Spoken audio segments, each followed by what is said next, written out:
বাংলাদেশের রাজনৈতিক ইতিহাসে ২০২৪ সালের ৫ আগস্ট একটি আলোচিত ও গুরুত্বপূর্ণ দিন।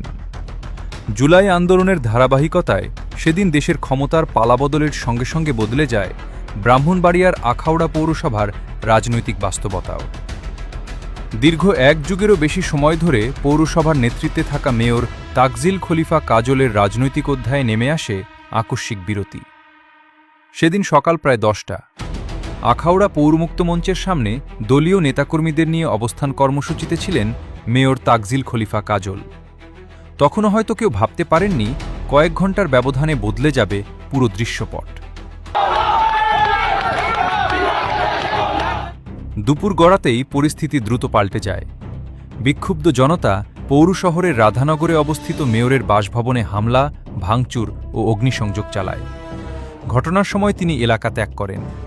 স্থানীয়দের ভাষ্য অনুযায়ী সেদিন অল্পের জন্য প্রাণে রক্ষা পান তিনি।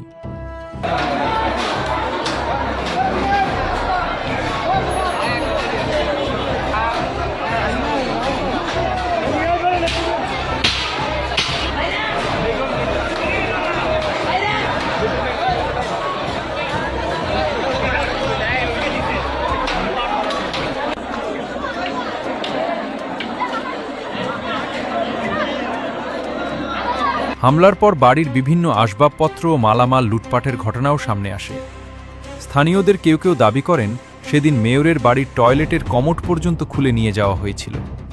এ ঘটনার ব্যাখ্যায় মতভেদ রয়েছে।